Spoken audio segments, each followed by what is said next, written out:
Welcome into the College Football Preview Show 2020, arguably the best damn college football preview show there is. We got Robbie Veno, Ralph Michaels, myself, Drew Martin. Ralph, first time up, buddy. Follow him on Twitter at CalSportsLV. Welcome to the show. How you feeling? Hey, guys, appreciate it. Talking college football is the bomb, so thanks for having me on. Hey, happy to have you guys. He's a great follow on Twitter, my good friend. And Ralph, actually, it's been, about a month since I last saw you. We were pounding beers at the Mountain West basketball tournament, enjoying life. Now it's shut down here, man. You're holding up, though? Yeah, it's like everyone else. And, what's a negative without the playoffs in the NHL and NBA? It sure is giving me a great jump on college football. I do want to mention real quick, guys, the Wager Talk College Football Guide, absolutely free. A lot of the stats and information I'm pulling out, just go to wagertalk.com, go to my homepage, download it, 2 full pages for each conference. You can't start your season previews without it. Absolutely recommended. I've checked it out and got a lot more reading to do, Ralph. There, guys, at Ralph Michaels. We also got the legend himself, Mr. Robbie Veno, sportsmemo.com. Rob, happy Tuesday to you, buddy. Happy Tuesday to you, Drew, and I'll echo most of the sentiments on Ralph's College Football Guide. Everybody out there, free. Go ahead and pick it up. Even those of us who are, who have been studying this every day since the shutdown can use a little extra information. Certainly, Ralph provides that. So good to have you here, Ralph. When I think Prez suggested last week, can we bring Ralph on? And me and Drew were like, yeah, let's bring Ralph on. What the heck? What's college football without Ralph Michaels? So let's get to it, guys. There's a lot of good, like Ralph said, to being able to get as in depth as we're going to be able to get this early in the season. Normally we wouldn't get so take advantage of it, everybody out there watching and listening. Absolutely. Well said, Robbie. And guys, we're going to be doing this every Tuesday, 1 o'clock Eastern, 10 o'clock Pacific. Rob, Ralph, and myself breaking down all the teams with head coaching changes, coordinator changes. We're going to be doing 3 a show, but you can ask any questions you want. We'll try to hit as many as possible here in the chat box. We got Missy in Detroit. She's doing a sports memo. Elliot, welcome in, buddy. Paco Healy, mi amigo, ¿cómo está? Thanks for joining us. Johnny Detroit, the man behind it all. We got everybody come. Welcome in. Beat the house, sports and politics. Any type of questions, politics even, it's all welcome. But the 3 teams we're breaking down today, guys, we got FSU, FAU, Florida Atlantic, and Fresno State. Starting off here, the top. Taggart going to be a big conversation here with the first 2 teams, FSU and FAU, as he leaves FSU, or it's kind of shown the door, whatever way you want to look at it. He'll be at FAU, but the first team up here, Florida State Seminoles, guys, in Tallahassee, Florida. A bunch of transfers, I'll tell you. Just doing a little research here. They got a bunch of experience coming in. Mike Norvell, obviously making the change from Memphis, taking over here for Florida State in the ACC. They got transfers from Baylor, FIU, Louisville, among others. I'll come to you first, man. I'm pretty sure, he kind of cleaned house in terms of all of his assistants. But FSU, we're seeing them 7.5 win total at Caesars. What are you thinking this year for the Seminoles, man? Mainly on the offensive end, because we'll go offense and defense separately. But overall thoughts, and what about your offensive thoughts here, Ralph? Well, number one, I love the hire. I like Mike Norvell.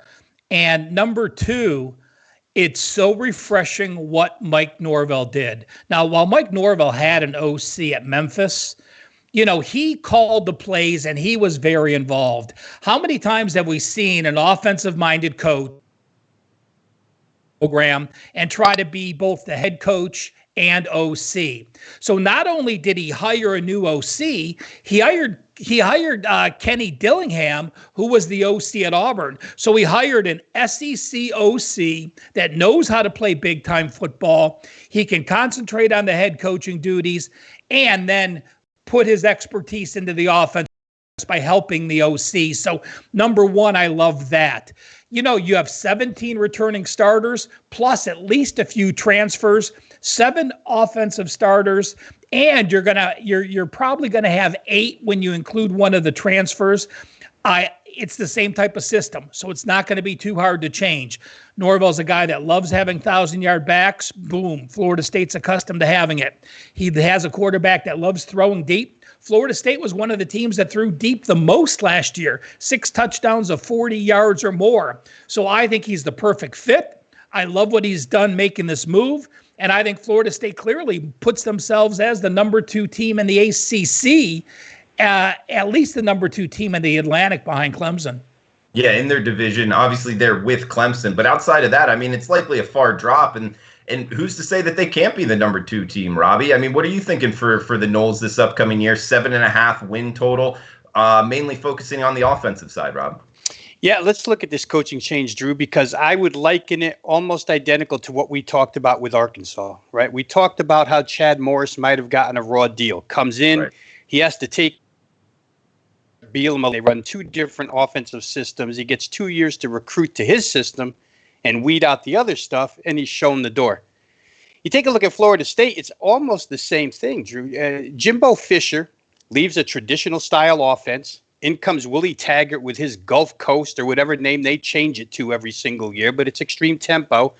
And it just didn't set in. Last year, they even tried to add some air raid principles into this offense.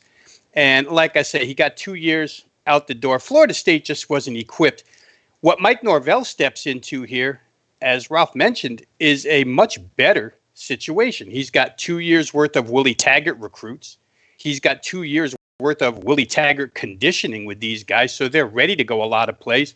And Norvell can step right in, even though his offense is semi-different, and he runs a multiple spread. It's kind of a generic term thrown around nowadays. Most teams run that. But Mike Norvell's in a good situation here. And not only was Kenny Dillingham an SEC offensive coordinator last year, but he was Mike Norvell's offensive coordinator in 2018 at Memphis. Together, these 2 guys put up 523 yards and 43 points a game. So you get a little reuniting there. There's complete familiarity with the system. Dillingham knows what Norvell wants to do. Really regarded as a whiz kid among the college ranks. I don't even know if Dillingham is 30 years old. Ralph, maybe you know the age on him, but I know he's a young guy, extremely young. So for all those reasons, Florida State looks to be pretty good. This system's adaptable. They can run it. Their main strength is kind of to run the ball, but really what they want to do is just produce explosive plays. Whether it's run or pass, they're going to be explosive. You just think to Memphis, even their return game was explosive over there. So they're going to push pace. I think Norvell stepped into a good situation. I like the hire. Offensively, I think they'll be set. And Robbie, we got a question here from Shane in the chat box. How much stock do you guys put into offensive line returning starters compared to defensive line returning starters? So it's just a question off the top here from the chat box here, Robbie. But you brought up the offensive line in rushing. How much stock do you put into that compared to the?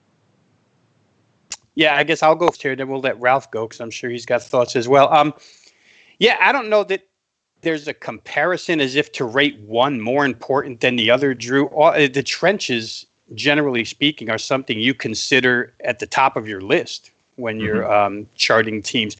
Returning offensive linemen and returning starts in general, because a lot of times linemen won't be listed as returning, but they'll have 6 starts the prior season. It just depends on what you're reading or what you're looking at. But I think they're both extremely important. As far as myself, I've always been a guy who grades the trenches. So to me, it's important. I think that you might want to look towards returning starts or even games played. A lot of these guys get in mid-third quarter, fourth quarter of blowouts and get experience, and then they come in and step in as starters. So they have experience.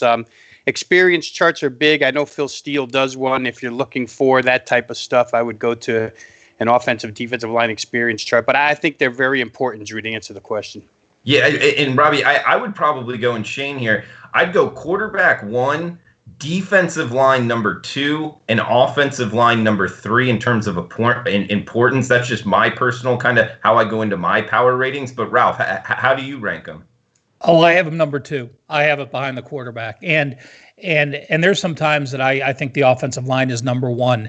I go through each offensive line and I list every player that started games. And you're going to find those teams that have success are those teams that had 12 starts from each of their 5 players. Now, Rob made a good point. Returning starters is sort of a fallacy, because some people say, well, if you started 6 games, that means you're a returning starter. I'm going to go back to my Phil Steele days. And for those that don't know, I worked for Phil for almost 20 years. I was the general manager the last 8 years. And we basically broke it down like this. It doesn't matter what's coming back. If you lost an all-conference guy who started every start, and you lost another guy who started every start, you lost 2 starters. You cannot return more than 3 starters if you lost 2 starters that started every game, regardless of how many guys split up those other starts. So that's the way I look at returning starters. And when you look at Florida State, they actually have 7 players that made 37. So they do have experience across the board.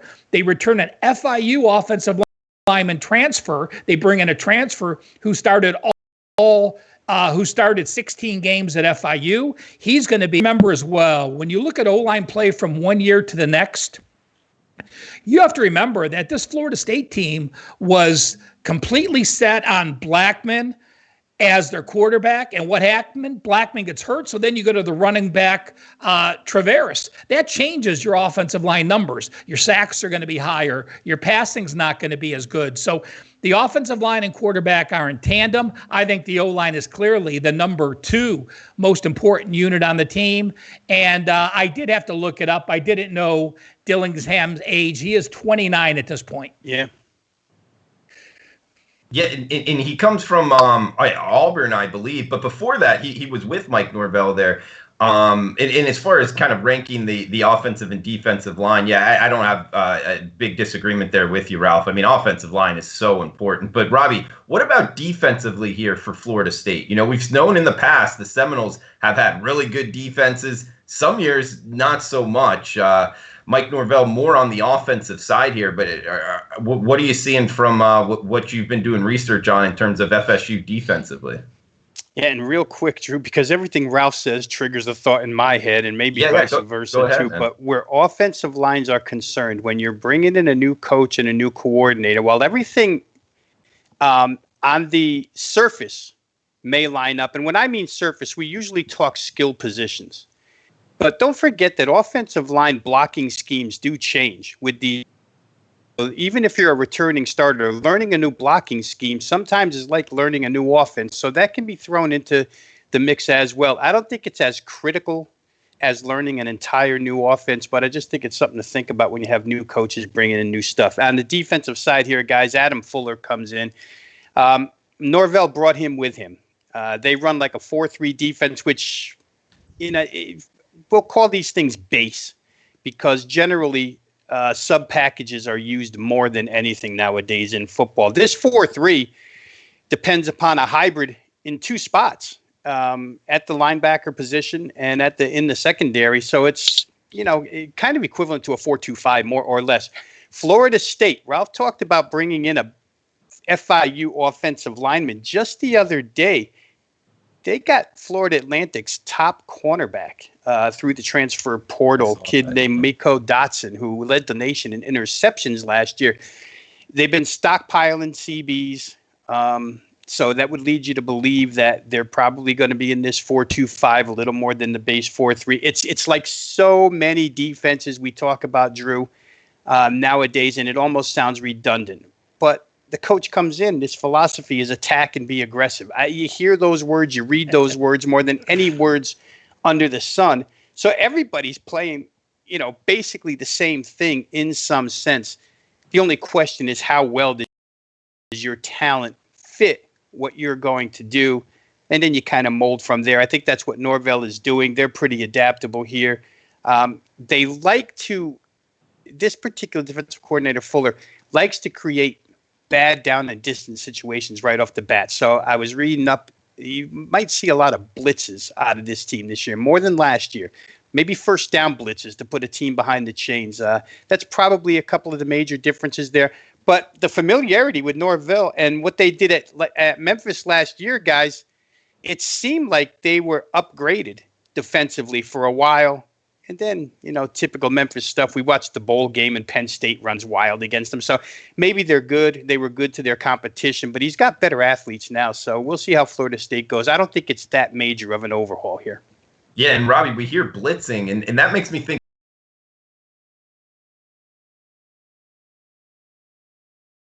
over. And as plus, Norvell is just going to get the quarterback play and the Seminoles as a total bet towards the over. But Ralph, anything you wanted to throw out here defensively for the Seminoles before we move on? Yeah, I mean, you're talking about one of the most experienced defenses in the country coming back. Without even talking transfers, they returned 83% of their defensive production.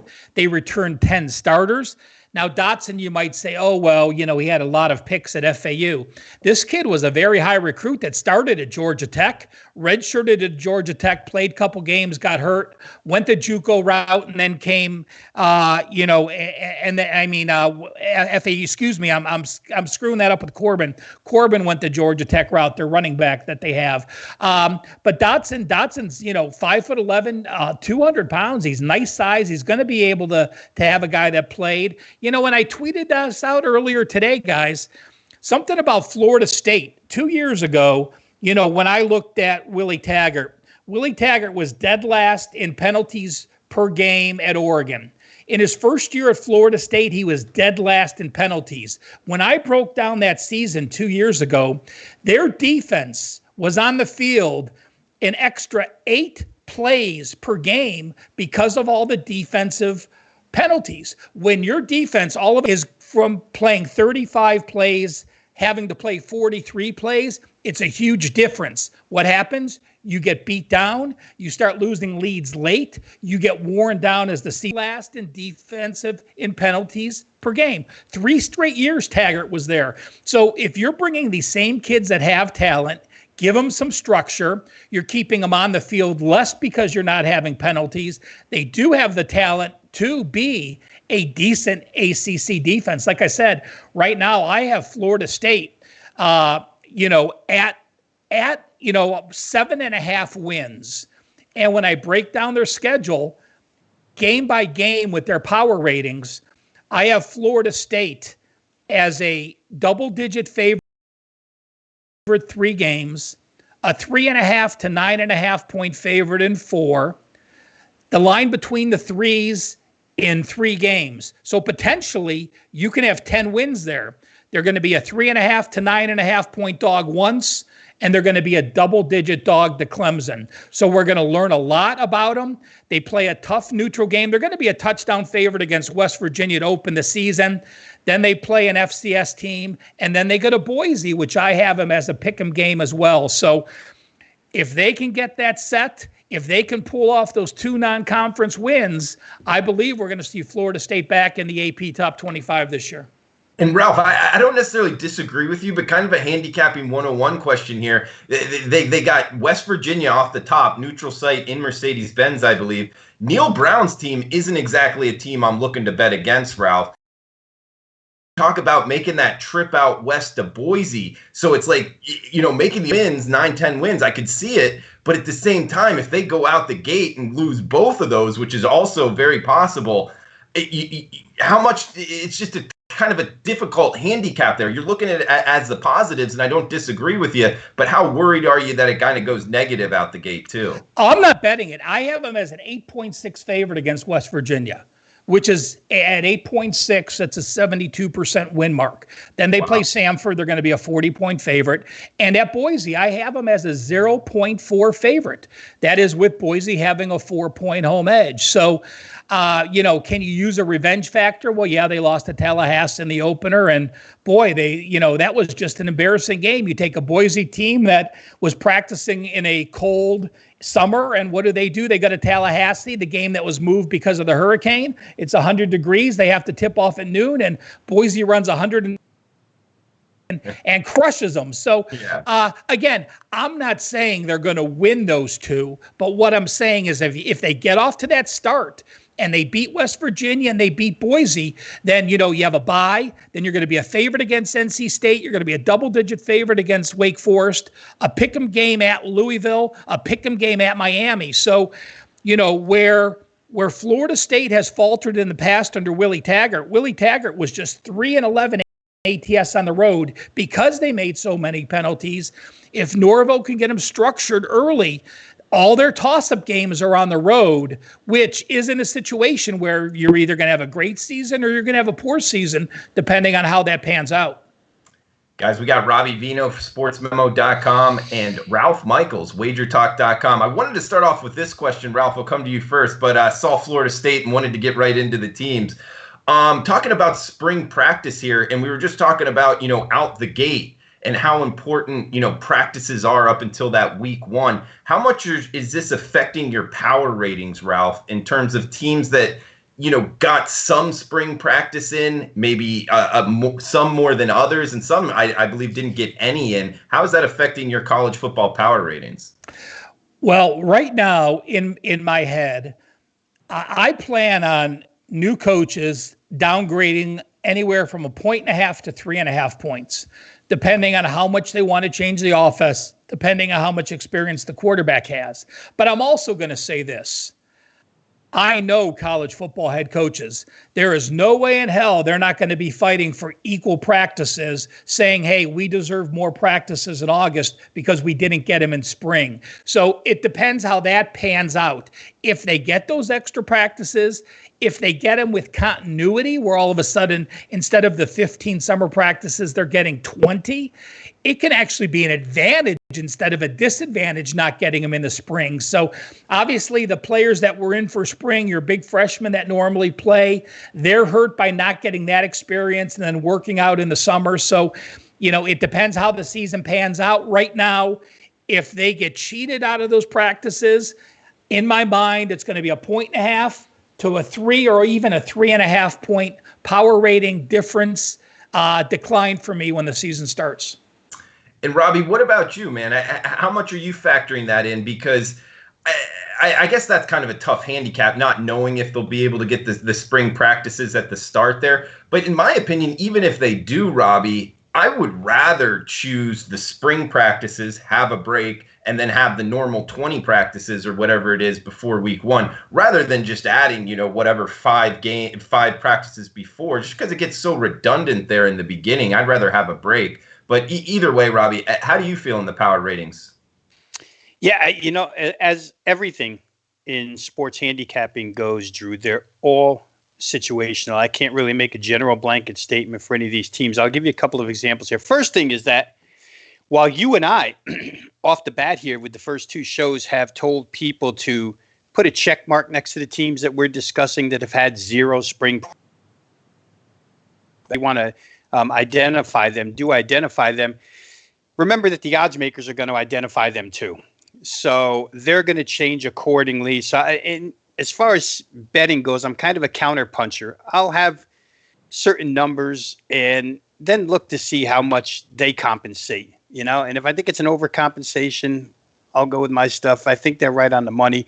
They're really different, but I think you can find certain situations, as I've gone through the 24 teams that we're going to do in these preview shows, there's certain coaches here, Drew, that are just going to dumb down the playbook because they lost their 15 spring practices. In other words, a guy that's going to come in and run almost the same type of defense, but has different terminology, is more likely to keep the team terminology, and the coach will learn it rather than making the personnel relearn his terminology for this season because it's easier. Let's go with what you guys already know. We'll call the plays this way. Next spring practice, we'll get into the way I like to call them.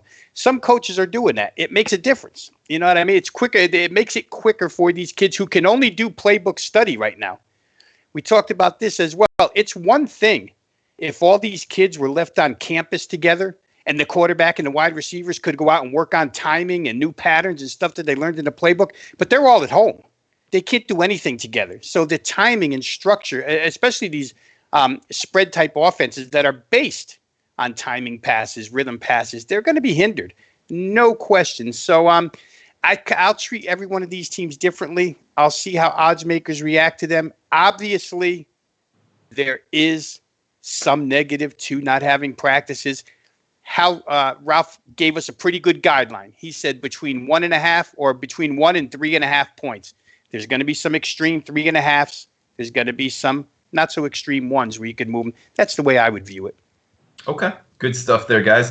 We do have some questions from the chat box here. I'll hit them. One, Paco saying smash the like button. Absolutely, guys. That does help us out. Thanks for hitting the thumbs up button there. We got Mike asking, yes, we are talking about the Seminoles here. Go Noles. But he's also asking, Coach Norvell came in with a plan, and I'm excited what he's going to do at FSU. It sounds like all of us are on the same page there with you, Mike. We got Paco saying, when is registration for the Nugget contest? I know it goes all the way up until week 2, I believe, Paco, but I'm pretty sure it's open right now. Ralph or Rob, do you guys know when the Nugget contest opens? Well, since the casino's closed, obviously they're not taking any, but it does not include the first week. If college football starts in a regular season, it does not include that Labor Day week, and starts with the first week of the NFL. So, I'm sure once they open up, they're going to be happy to take your registrations. I know the Hilton started make sure those people in town could sign up and not make them have an extra trip.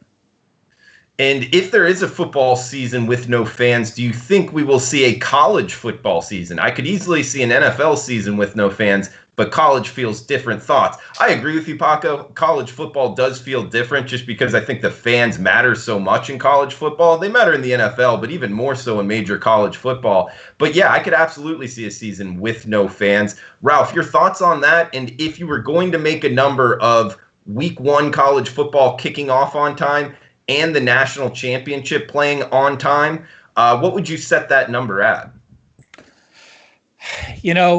I'm not going to guess. I'm not a health expert. I'm reading what everyone else is. We've seen the curve has been flattened, and we see numbers go down. If they start opening things, I think the casinos here in Vegas are going to be the true test. If they're going to allow people to fly in from across the country, across the world, congregate where there's 20,000 people in one casino and hotel, then they're going to open up college football. Because if there's no college football, that means that made more money in basketball that made money in football last year. Syracuse, Louisville, Kentucky, and I'm missing one, and that's it. So if there is no football, there will be no college athletics this entire year because they cannot afford it.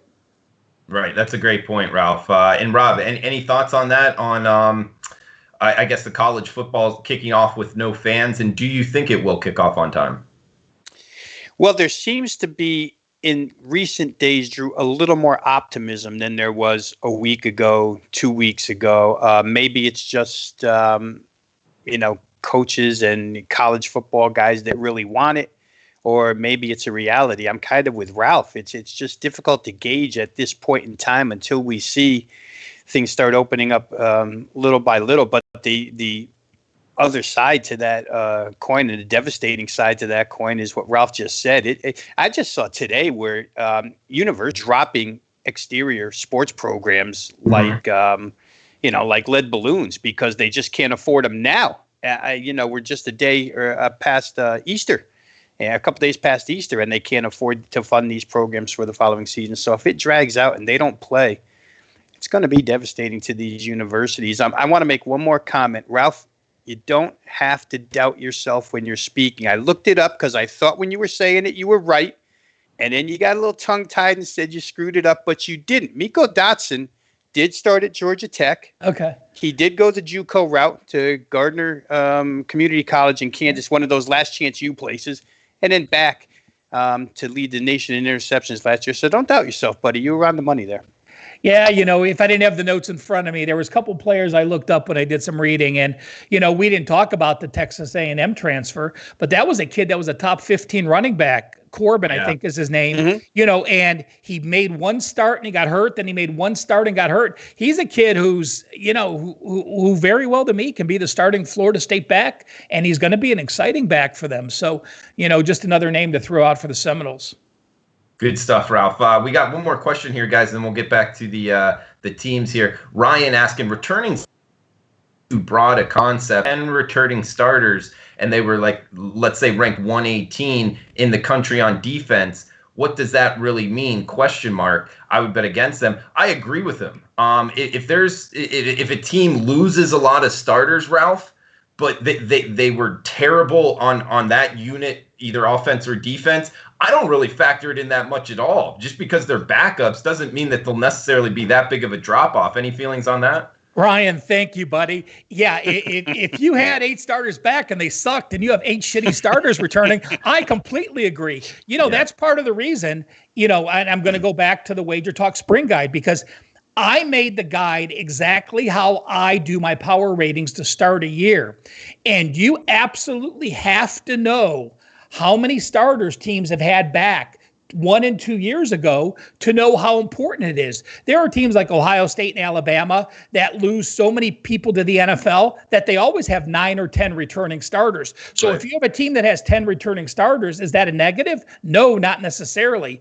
If you have a Michigan State team that had 15 returning starters 2 years ago, and then only 9, and then have 17 back, I'm just throwing numbers out, then you see why they may have had a down season. So it is absolutely vital how many returning starters a team has had for multiple years, how they did in that frame, and then compare it relative to what they had this year. Can't agree with that point more than completely agree with that point, Ryan. I'm glad you brought it up. Missy saying, never doubt my Ralph. No, we never doubt Ralph. Not whatsoever, Missy. And guys, keep the questions coming in the chat box. Love it. Next team up, we got FAU, the Owls. They're lined at 8 wins for Caesars there. And, of course, we got Lane Kiffin he's taking the trip up to the SEC West. We'll see how that goes. That's going to be a fun one to talk about in Mississippi. But talking about FAU here, they take Willie Taggart. Willie Taggart got paid the last couple years, guys. Talk about a guy that hasn't really coached that well. He got paid very well. It's going to be interesting to see what happens here, Robbie. Coming to you first, man. We got Chris Robinson at the quarterback position. I'll tell you, Rob, he's good. He can really spin it. I went to that bowl game. He's a really good quarterback, and he was first team Conference USA, and he returns here as an experienced quarterback. I wouldn't be surprised to. Heck, if they do very well, I'm interested to see how they do scheme-wise. Are they going to keep kind of Lane Kiffin's scheme, Willie Taggart's scheme, how that's going to go? What have you found in your research, Robbie? I'm going to tell you in a second because I'm going to get back to that question that was from the chat box. And Ralph answered just a couple of quick things. To the person who asked that question, power ratings adjustments, that was the hardest lesson I learned, guys, especially with Power 5 teams. Like in Nebraska, at the time when I got into the business, 1992, 28 years ago, in mid-90s, Nebraska was a powerhouse. But those Power 5 teams that would return 3 starters, I used to go overboard downgrading. Oh, they only got 3 guys back. The guys that are in the draft now are so good, and how could you replace those guys? You quickly learn as a kid that thought has to get out of your head immediately. The reload programs are the reload programs. Who cares what they're returning? The guy behind is the same 5-star recruit. Things go on as normal. As to returning 10 starters who suck, and they're going to continue to suck, 90% of the time I'd say that's true. The only underlying circumstance I would give a bunch of returning starters who sucked in their first year of learning a brand new offense. Sometimes or defense system. Let's put it that way. If you're in the first year of a system, you don't get it right away. It happens a lot. We saw it happen at Baylor, where Matt Rule's Baylor Bears didn't get the defensive system the first year, but boy, they got it the second year with a lot of guys back. So sometimes you have to check into that. Otherwise, the majority of the time, it is true. If Rice brings back 8 guys who stunk, those 8 guys are going to stink again. Don't worry about that unless maybe you can blame it or justify it on the learning of a new system. As for FAU, they'll go through a little bit of a transition here, Drew, offensively, but it's not that big of a deal when you're bringing in Willie Taggart, who for offensive coordinators actually did a smart thing, right? He retained Clint Trickett. Clint Trickett was on the staff last year, the year before as well. He knows the offensive personnel. He got a promotion up to co-OC. The other co-OC, they brought in Drew Maringer, coach from the University of Texas, who's a passing game specialist. With him, not only does he bring his knowledge of the passing game, but he probably brings a chunk of Tom Herman's playbook here to Florida Atlantic. So you might see a little bit of that diced into what they, again, I don't know what Willie Taggart's going to call this one. It was nice when it was Gulf Coast with Quentin Flowers because that offense rocked. But last year's not so much. I want to go through a little bit of the evolution of Taggart since he got out of, remember, this was a guy that came from Stanford, went to Western Kentucky, pounded the football 3 yards in a cloud of dust, and all of a sudden at USF, he's flinging it all over the place, right, with the spread offense. This thing works with a really good dual threat quarterback, and again, I'll reference Quentin Flowers. It's a requirement of this system. 2016, when he first brought this Gulf Coast offense in, it began as a run-heavy system. 61.4% of the play calling was toward the run, 38.6% toward the pass. It makes sense because the designed quarterback runs are incorporated into this offense. So not only are you getting the running backs, but the quarterback's running a lot. 2017, it became more of the Art Briles scheme, power run game, but more downfield passing. That was under offensive coordinator Sterling Gilbert, who the South Florida fans ran right out of Sterling Gilbert. They didn't like him. 2018, even fast FSU, but he couldn't because FSU personnel, just like we mentioned earlier. Under Jimbo Fisher, these guys were gassed. They're running 65 plays a game under Jimbo Fisher. Taggart's asking him to run 80. No way it was going to work. I think he's going to get back to 16. Willie Taggart has stated he's going to be much more involved, hands-on with his offense this year. He let go of the reins the last couple of years, turned it over to his offensive coordinators, hasn't worked out as well. He's been canned. It's his third job in 3 years, as you mentioned, Drew. You're going to see more of the balanced, diverse attack. I think he's going to just use everything that he's had in that playbook the last 4 years. There is an evolution to what's been in that playbook. We'll see if the offense can handle it. I'll go back again to what you said off the top, Drew, with the quarterback situation here and Robinson. He can handle it. I mean, this guy is multi-talented. The RPO game, everything. He's an accurate passer. I think they'll be good in that spot. Not a lot to mention in the way of an overhaul offensively. FAU, guys, was a team that was supposed to start spring practice on March 23rd. They didn't get any practices. So maybe slightly negative, but again, I don't think it's one of those 3.5 point moves, severe where he would take. I don't think it's a 3.5 point move because the talent pool is there and kind of used to what he's going to come in and do. But again, this might be a situation where terminology and playbook could be somewhat dumbed down because of the missed practices. You know, Ralph, this is a really tricky handicap talking about FAU this year. You know, Robbie brought it up again. You know, Chris Robinson, in my opinion, an outside chance to be playing football on Sundays. But a new coach coming in Willie Taggart, you kind of lose, you know, a small college football, you know, coaching legend in Lane Kiffin, what he was able to do in Boca Raton, and no spring practices. I mean, there's just so much kind of going on here, moving parts. I'm interested in your thoughts on FAU, man. Well, you're talking about only 9 returning starters this year and only 3 on the defensive side. So that is dead last in the country. So let's put that in perspective. You're trying to change the offense. You know, I have a question for you, Rob. You know, you talked about a dual threat quarterback. Well, Chris Robinson rushed for minus 0.7 yards per carry. He lost 60 last year. You know, how much does Taggart and Trickett and Mettinger have to change the offense? Because Robinson's not going to be a running quarterback. There's no way you're going to ask a guy who threw for 3,400 yards, 26 touchdowns, and 6 interceptions, a first team all conference, to run the ball. So what's your expectations there? Is Taggart going to morph back into that more passing guy, or is he going to try to change Robinson into running more? Yeah, I think that, well, first off, personnel, right? He's the guy. That was a smart move, keeping the guy who knows the personnel.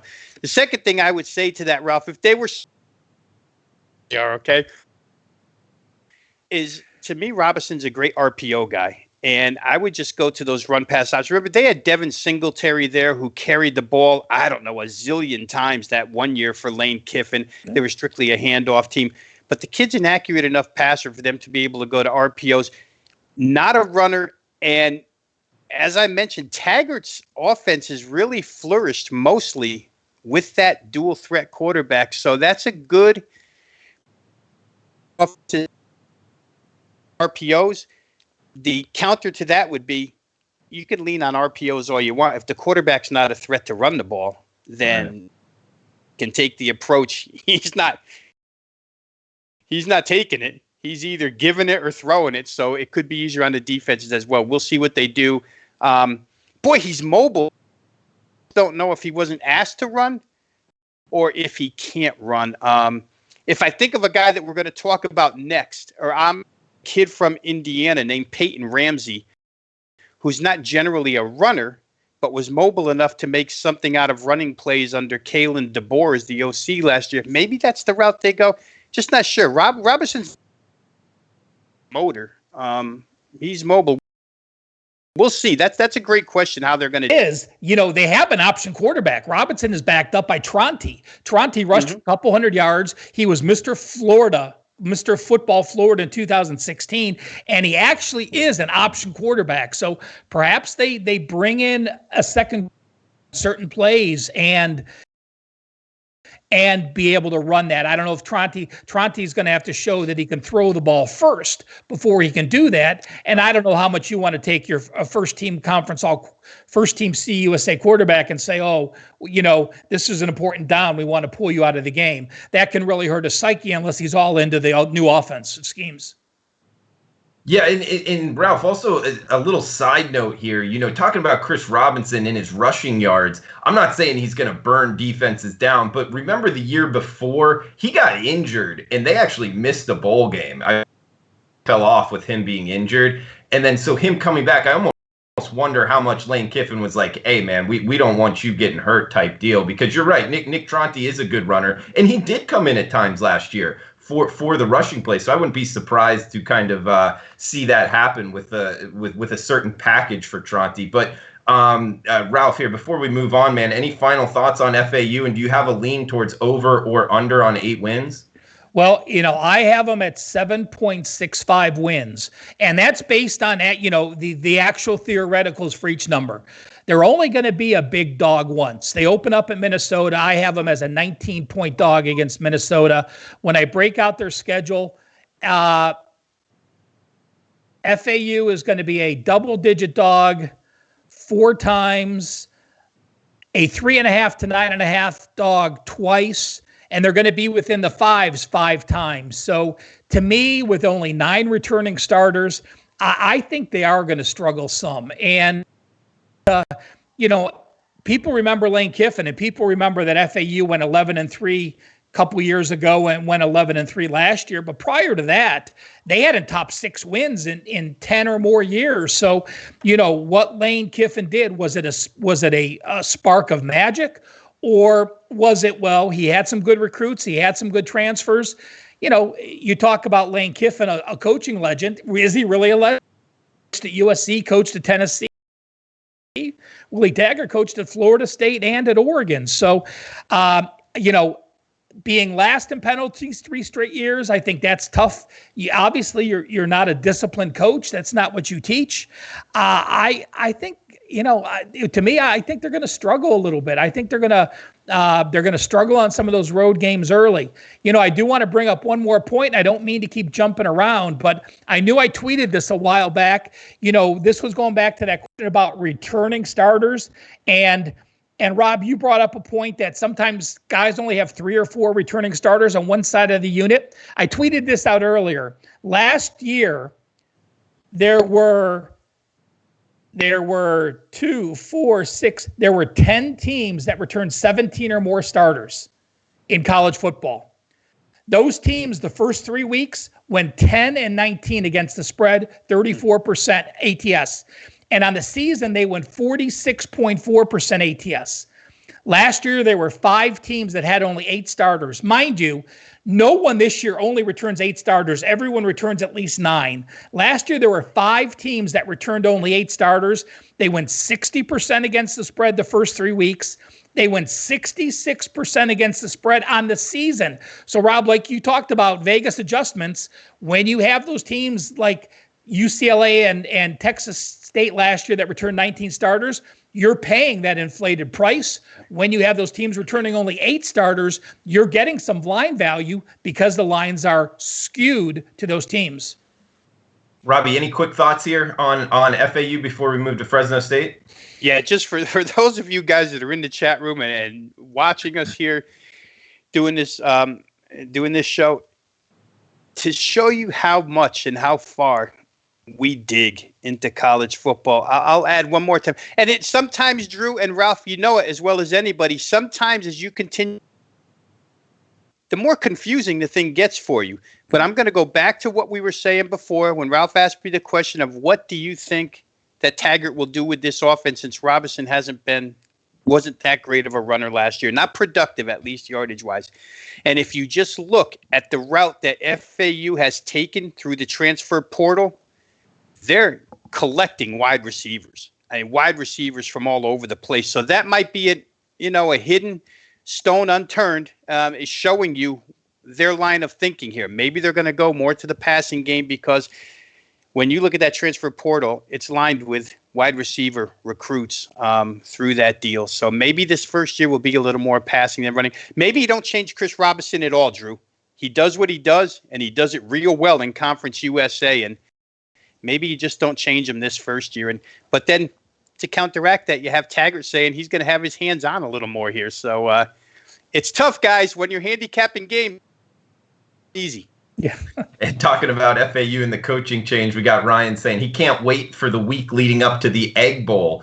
Those talking about that's going to be a fun week for sure. Drew, and I said it to you right off the bat, Drew. I said if we don't have take Lane Kiffin versus Mike Leach away from us, please don't take that away from us. The press conference may have more views than the game itself. Oh my God, he's already in trouble, right, guys? I mean, it's crazy, Mike Leach. Yeah, really, guys. Well, hey, we're running up against it time-wise, guys, so we got to kind of blow through Fresno State here, talking about the Bulldogs. Line 6 wins here in the Mountain West. Ralph, come to you first, man. Fresno State, 6 wins. What are your overall thoughts, man? I have them over. I like Fresno State. I am a huge fan of the coach, and I tweeted this last year when he went to Indiana. He took an Eastern Michigan offense and he improved them over 200 yards and 30 points in 2 years. He went to Fresno State. He improved them by over 150 yards and over 20 points per game in 2 years. Of course, talking about Kalen DeBoer. He was the OC there a couple years ago. After 2 years of being the OC, he went to Indiana. He improved them from number 42 to number 88 in scoring. I mean, from 88 to number 42. He kept his OC. He wanted to keep the schemes the same. They have one of the best running backs in Ronnie Rivers. And I actually have them over the total with what they're doing.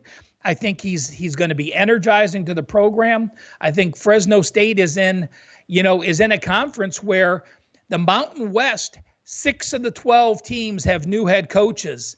9 of the 12 teams have new DCs. So some of the other conferences, if you're a new head coach and a new DC, you're at a huge disadvantage. You're not in the Mountain West because over half the teams have new head coaches, OCs, and DCs. Nice stat there, Ralph. Mountain West, 6 of 12 new head coaches, 9 of 12 teams, new defensive coordinators. Rob, what about your overall thoughts here, man, of Fresno State?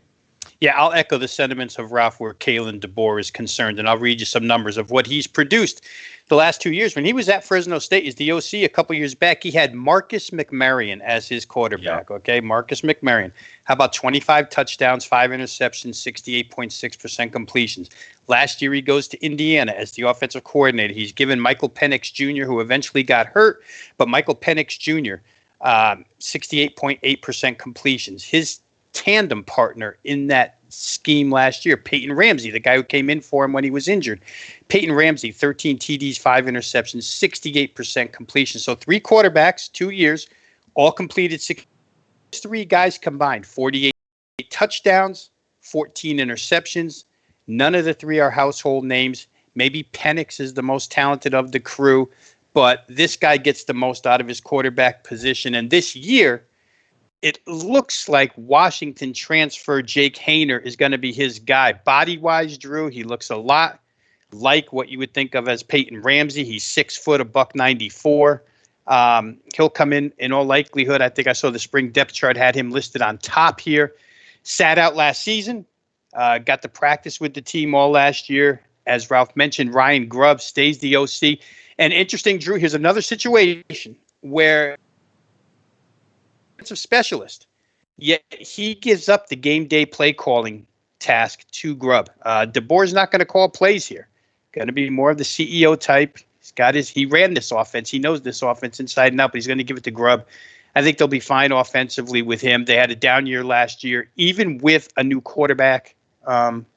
Likelihood of DeBoer getting the most out of this quarterback is pretty high. Robbie, first-year head coaches calling plays. I like to think it's a sharp angle. It's an angle I look to bet. I bet against those guys, so he's not going to be one of them. Ralph, man, awesome having you aboard. Guys, look forward to each and every Tuesday, 1 time college football preview show. Ralph, anything you want to throw out in conclusion, man? Marcus Marion, those stats you were throwing out, Rob, 25-5 ratio. That was 25-2 in the regular season. He threw 1 in the Mountain West Championship, 2 in the bowl game. So he had 2 picks in a Mountain West Conference season. Again, returning starters, the Mountain West averages the fewest returning starters of all conferences. The only teams that return over 13 returning starters, Colorado State, San Diego State, Nevada, and Fresno State. So you have a wide open conference. They can make a move way up. I think they may actually be, I have Nevada as the number 1 team in the West, but I have Fresno State number 2. Okay, he's Ralph Michaels. Check him out at wagertalk.com. We got, guys, and also remember, Meet the Experts coming up at 3 o'clock Eastern with the Prez himself. Robbie Veno, check him out, sportsmemo.com. Rob, anything in conclusion before we shut this down? Yeah, real quick, guys, for those out there, I'll just summarize by saying Florida State had 2 spring practices. For those keeping count, Fresno State 0, Florida Atlantic 0, if you're keeping count on those. Where the Florida Atlantic defensive side is concerned, you might want to mark down Jim Leavitt is the new DC there. Jim Leavitt comes with Willie Taggart. Jim Leavitt last year, guys, was an analyst. Harlan Barnett, a longtime DC, was in charge there. And Jim Leavitt scrapped his defense, went to the coach, had that defense scrapped, instituted his, and it was a big turnaround in Florida State season. So when you give your guy the okay to go scrap a guy like Harlan Barnett, that's a pretty big deal. Jim Leavitt's a good hire, an aggressive guy. It's William Inge coming in as defensive coordinator. He was a linebacker coach here, at Indiana last year, comes over with DeBoer. That's pretty much an overhaul there. I think the defensive side of the ball for Fresno State could be in more trouble than the offense. For Robbie Veno, Ralph Michaels, I am Drew Show next Tuesday, 1 o'clock Eastern. Come back and join us. Until then, best of luck.